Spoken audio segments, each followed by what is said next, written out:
Neumann spirits podcast के astrology series में आपका स्वागत है।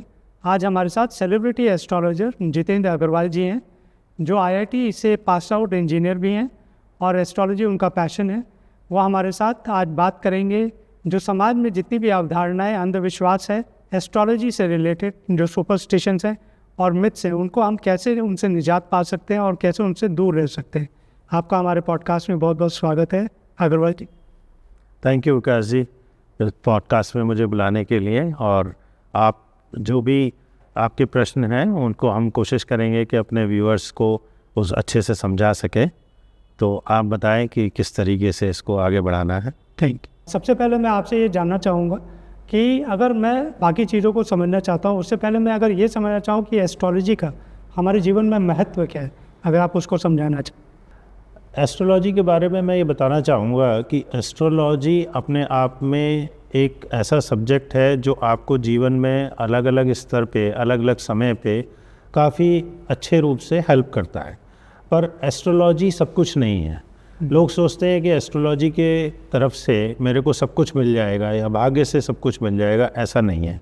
इसको मैं एक उदाहरण के तौर पे समझाना चाहूँगा कि अगर आपको खेती करनी है और आपको गेहूं की खेती करनी है, गेहूं की फसल चाहिए, तो आपको गेहूं का बीज बोना पड़ेगा। गेहूं का बीज बोना आपका अपना कर्म है। उसके बिना गेहूं की फसल नहीं हो सकती, भाग्य कितना भी अच्छा हो, मौसम कितना भी अच्छा हो। लेकिन अगर मैं आपको ये बताता हूँ कि ये सीजन गेहूं की फसल के लिए अच्छा है और उस समय पे आप गेहूं के बीज बोएंगे तो गेहूं की फसल बहुत अच्छी होगी। इसी प्रकार एस्ट्रोलॉजी आपको ये बताती है कि कौन सा समय आपके लिए फेवरेबल है, कौन सा समय किस काम को करने के लिए फेवरेबल नहीं है, या उस काम को करने के लिए हम समय फेवरेबल ना भी हो तो कौन से ऐसे एक्शन ले सकते हैं जिससे वो समय हमारे को नुकसान ना करे। जैसे कि दूसरा एग्जाम्पल, अगर आपको ये पता लगे कि 3 दिन बाद बारिश होने जा रही है या तेज़ धूप है, तो आप जब बाहर निकलेंगे तो छाता लेकर के निकलेंगे, तो उससे आप बीमार नहीं पड़ेंगे। इसी तरीके से एस्ट्रोलॉजी ये आपको बताती है कि आने वाला समय आपका अच्छा है या ख़राब है, आपको फेवरेबल है या अनफेवरेबल है। उसके अकॉर्डिंग अगर आप एक्शन लेंगे तो आपको परिणाम अच्छे मिलेंगे। लेकिन अगर आप ये सोचें कि सिर्फ एस्ट्रोलॉजी से ही सब काम हो जाएगा, आप पढ़ाई नहीं करें एग्ज़ाम में पास हो जाएंगे, तो ऐसा कुछ नहीं हो सकता है। तो ये समझना बहुत ज़रूरी है। कई बार लोग अंधविश्वास के तौर पे ये सोचते हैं कि मेरा भाग्य अच्छा नहीं है इसलिए नहीं हो रहा है, जबकि वो मेहनत नहीं कर रहे हैं। या सोचते हैं कि अगर मैं कोई मंत्र का जाप करूँगा या कुछ तंत्र मंत्र करूँगा तो उससे मेरे सारे काम हो जाएंगे, तो ऐसा कुछ नहीं होने वाला है। या मैं दवाई नहीं लूँगा, एस्ट्रोलॉजी के सहारे में ठीक हो जाऊँगा, ऐसा कुछ नहीं होने वाला।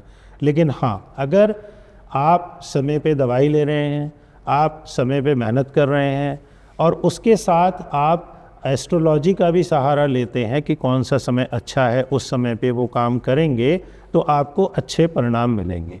इसका दूसरा एग्जाम्पल ये है कि एस्ट्रोलॉजी आपको ये बात बताता है कि नदी में बहाव किस तरफ है। अगर आप नदी के बहाव की दिशा में नाव चलाएंगे तो आपको अच्छे परिणाम मिलेंगे, और बहाव के विपरीत दिशा में नाव चलाएंगे तो आपको परिणाम खराब मिलेंगे। तो एस्ट्रोलॉजी आपके जीवन में इस तरीके से आपको हेल्प करता है। अगर मैं ये जानना चाहूँ कि मेरे लिए उपयुक्त समय कौन सा है, तो ये मुझे कैसे समझ में आएगा? तो इसके लिए आपको ये देखना पड़ता है एक कि जन्म के समय आपकी कुंडली में ग्रहों की स्थिति क्या थी। उस स्थिति से आपको पता चलता है कि आपके ग्रहों की पोजीशंस के हिसाब से कौन से आपके शुभ ग्रह हैं, कौन से आपके मारक ग्रह हैं, कौन से आपके योग कारक ग्रह हैं और कौन से ग्रह आपके विपरीत हैं, यानी कि आपके लिए अशुभ हैं। जैसे कि अगर हम बहुत ब्रॉड तरीके से बात करें तो आपकी कुंडली का जो लगन होता है, सबसे पहला घर, उसमें जो ग्रह होता है वो, दूसरा जो 5वें घर का ग्रह होता है और तीसरा जो आपके 9वें घर का मालिक होता है, ये 3 ग्रह सामान्य रूप से आपके लिए शुभ होते हैं। जैसे अगर हम मेष लग्न की कुंडली की बात करें तो 1 नंबर पे एरीस यानी कि मंगल, अगर हम 5 नंबर की बात करें तो 5 नंबर यानी कि सूर्य, और 9 नंबर की बात करें तो 9 नंबर मतलब बृहस्पति। तो इस प्रकार से मंगल, सूर्य और बृहस्पति मेष लगन की कुंडली के लिए शुभ ग्रह हो जाते हैं। तो अगर इन शुभ ग्रहों की दशा, महादशा, अंतर्दशा, प्रत्यंतर दशा चल रही है तो आप ये कह सकते हैं कि आपको टेल विंड मिलेगी, यानी कि आपको उस समय में सपोर्ट मिलेगा, भाग्य का सहारा मिलेगा। ये एक सामान्य बात है, बाकी डिटेल में हॉरोस्कोप को एनालाइज करने से ज़्यादा पता लगता है, लेकिन सामान्य रूप से एक जनरल किसी व्यक्ति को समझने के लिए ये बात है। तो अगर आप उस समय काम करेंगे तो आपको अच्छे परिणाम मिलेंगे। दूसरा, आपको अपने जो शुभ ग्रह हैं उनको शक्तिशाली बनाने के लिए कुछ कार्य कर सकते हैं। इसी तरीके से जो अशुभ ग्रह हैं उनको शांत करने के लिए कुछ कार्य कर सकते हैं। और तीसरा, अगर आपको नहीं मालूम है कि कौन से ग्रह आपके शुभ हैं या अशुभ हैं, तो आप एक ग्रह का बीज मंत्र कर सकते हैं। बीज मंत्र किसी भी ग्रह का आप कर सकते हैं, चाहे वो आपका शुभ ग्रह हो चाहे वो अशुभ ग्रह हो। बीज मंत्र करने का मतलब ये है कि उस ग्रह की आप प्रार्थना कर रहे हैं, उस ग्रह का आशीर्वाद ले रहे हैं। कोई भी व्यक्ति, चाहे वो आपके लिए अच्छा सोचता हो या आपके बारे में गलत सोचता हो, लेकिन अगर आपको आशीर्वाद देगा तो आपका उससे अच्छा ही होगा। तो इसी तरीके से कोई भी ग्रह, किसी को एस्ट्रोलॉजी नहीं आती, लेकिन अगर आपको ये पता है कि मेरी इस ग्रह की दशा चल रही है या अंतर्दशा चल रही है और आप उस ग्रह के बीज मंत्र का जाप करते हैं तो आपको उसके शुभ परिणाम ही मिलेंगे। अगर किसी व्यक्ति को सूर्य अगर उसका कमज़ोर है या सूर्य उसका शुभ ग्रह है, तो ऐसे में उसको क्या करना चाहिए? तो अगर कोई ग्रह आपका शुभ है तो उसकी आप पूजा कर सकते हैं, उसके आप जैम स्टोन पहन सकते हैं। इन जनरल, डिटेल में तो मैं अगेन ये कहूँगा कि किसी एस्ट्रोलॉजर से प्रॉपर कंसल्टेशन करके ही आपको जैम स्टोन वगैरह पहनने चाहिए। बट जनरल रूप से ये समझना किसी के लिए ज़रूरी है कि कोई अगर आपका शुभ ग्रह है तो उसी का जैम स्टोन पहना जाता है, क्योंकि आप उसको और प्रभावशाली बनाना चाहते हैं। कोई शुभ ग्रह है, उसका जैम स्टोन पहन के अगर आप प्रभावशाली बनाएंगे तो आपको और शुभ परिणाम मिलेंगे। लेकिन अगर कोई ग्रह आपका शुभ ग्रह नहीं है, अशुभ ग्रह है या मारक ग्रह है और आपने उसका जैम स्टोन पहन लिया तो उसके आपको विपरीत परिणाम मिलेंगे, तो आपको उससे नुकसान होगा। तो ये बेसिक चीज़ है, तो किसी भी व्यक्ति को खुद समझनी भी ज़रूरी है। दूसरा, इसी तरीके से आपने देखा होगा कि कई बार लोग कहते हैं कि आपकी शनि की दशा चल रही है, ये बहुत बड़ा मिथ है, या शनि की महादशा चल रही है तो आप शनि का दान करिए। लेकिन आपको ये समझना पड़ेगा कि अगर वो ग्रह आपका शुभ ग्रह है, जैसे अगर मैं मकर राशि की बात करूं, मकर लगन की बात करूं या तुला लगन की बात करूं, तो उन दोनों के लिए शनि शुभ ग्रह है और आपको शनि का दान किसी ने बता दिया कि शनि की दशा आपकी चल रही है और शनि का दान करिए, तो आपको विपरीत परिणाम मिलेंगे। आपको फ़ायदे की जगह नुकसान होगा। और ये बहुत से लोग नहीं समझते, सिर्फ क्योंकि कई लोग बहुत अंधविश्वास में पड़ जाते हैं या उनको उतनी समझ नहीं है और वो बस बता देते हैं, किसी पंडित ने बताया कि बस शनि की दशा चल रही है तो शनि का दान कर दीजिए, तो अब आपको तो उल्टे परिणाम मिलेंगे। तो इसलिए ये बहुत बेसिक्स हैं एस्ट्रोलॉजी के कि कोई भी ग्रह अगर आपका अशुभ ग्रह है, मारक ग्रह है, उसका दान किया जाता है।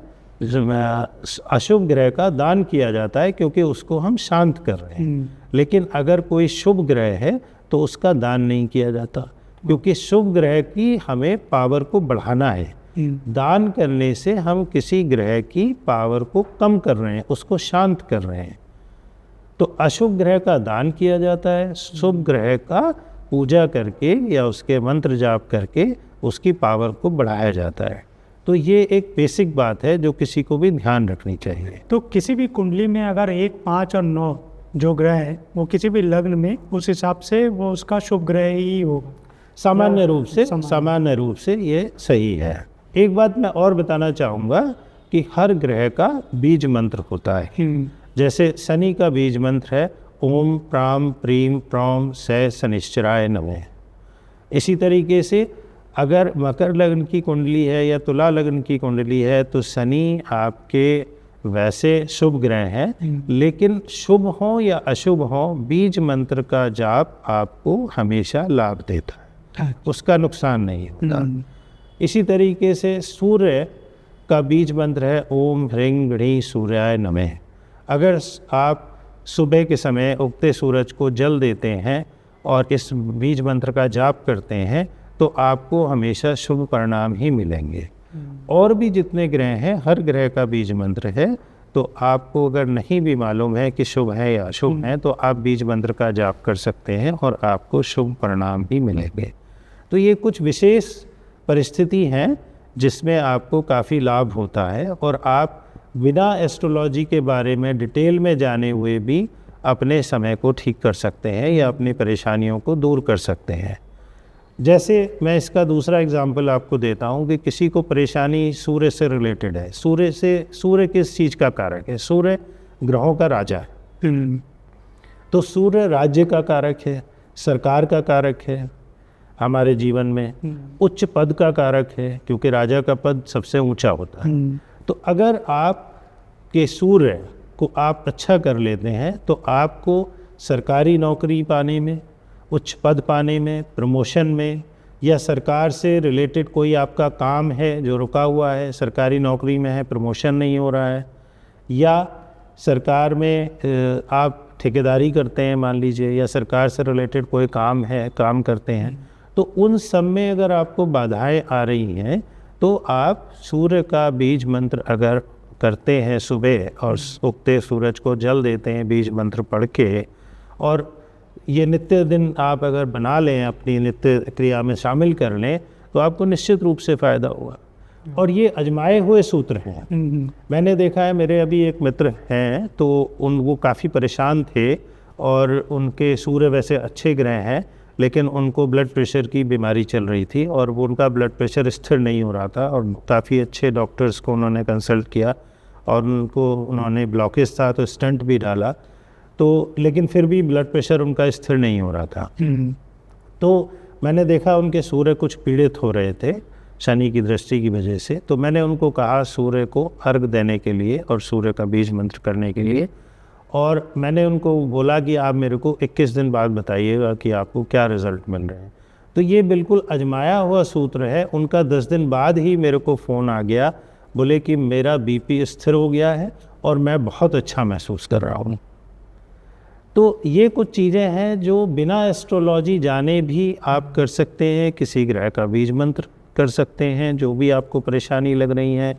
इसी प्रकार से जैसे किसी को कोई प्राइवेट सर्विस में है, बहुत मेहनत कर रहा है, उसको प्रमोशन नहीं मिल रहा है, या कोई तेल, लोहा, खनिज, इन सब से रिलेटेड काम करते हैं और उनको सफलता कम मिल रही है, तो ये सब इन सब चीज़ों के शनि कारक हैं।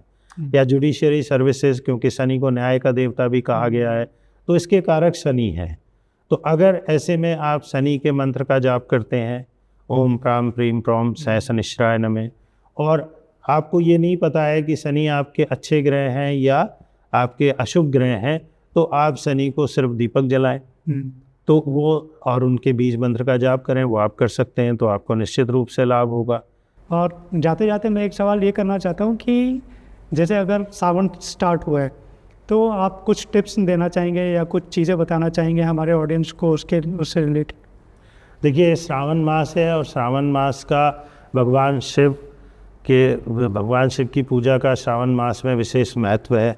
तो मैं तो ये कहना चाहूँगा कि हम बहुत शुभ समय पे ये पॉडकास्ट कर रहे हैं, तो हमारे व्यूअर्स हर सोमवार को इस सावन के महीने में शिवजी महाराज को जल चढ़ाएं, उनको जल अर्पण करें, बेलपत्थर अर्पण करें, और वो बहुत शुभता देने वाले हैं। और एक और बात का ध्यान रखें विशेष रूप से, मैंने देखा है कुछ लोगों को मालूम नहीं होता, तो वो तांबे के लोटे में दूध डाल करके शिवजी पे या किसी भी कहीं पे भी जल चढ़ाते हैं।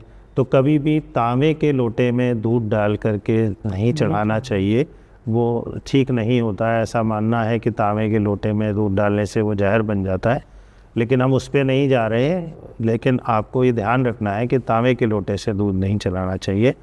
शिवलिंग पे जल चढ़ाना और शिव जी को जल चढ़ाना, क्या ये चंद्र का उपाय है या शुक्र का उपाय है? नहीं, देखिए, चढ़ाते हैं शिव जी पे जल चढ़ाने से एक तो आपके चंद्रमा ठीक होते हैं।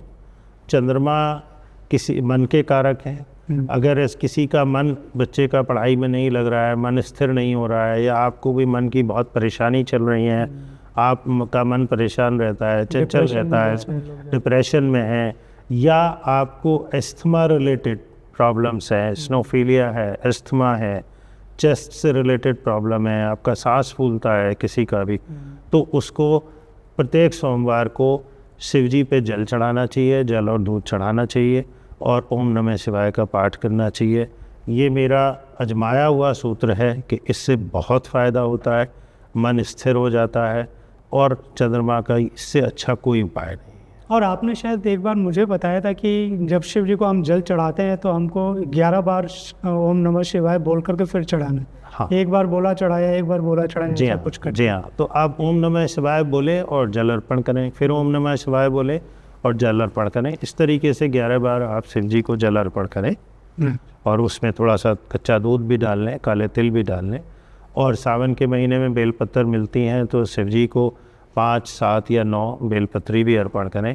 तो ये बहुत अच्छे समय पे हम पॉडकास्ट कर रहे हैं और मैं तो चाहूँगा कि हमारे सारे व्यूअर्स ये सावन के महीने में सोमवार को ज़रूर ये विधि अपनाएं। इससे आपके जीवन में हर प्रकार की शांति, सुख, शांति, समृद्धि सब कुछ मिलेगा। बहुत बहुत धन्यवाद हमारे साथ बात करने के लिए और हमारे पॉडकास्ट में आने के लिए। और मुझे उम्मीद है कि हमारे दर्शकों को इससे ज़रूर फ़ायदा होगा। Thank you very much. और क्योंकि आपके ये आजमाए हुए नुस्खे हैं तो जी हाँ, मैंने काफ़ी लोगों पर ये आजमाया हुआ है और उनको विशेष रूप से लाभ हुआ है सूर्य को जल देने से और इसी तरीके से भगवान शिव को जल अर्पण करने से। तो ये आजमाए हुए नुस्खे हैं और मैं चाहता हूँ कि हमारे व्यूअर्स भी इसका लाभ उठाएं। Thank you. बहुत बहुत धन्यवाद। धन्यवाद।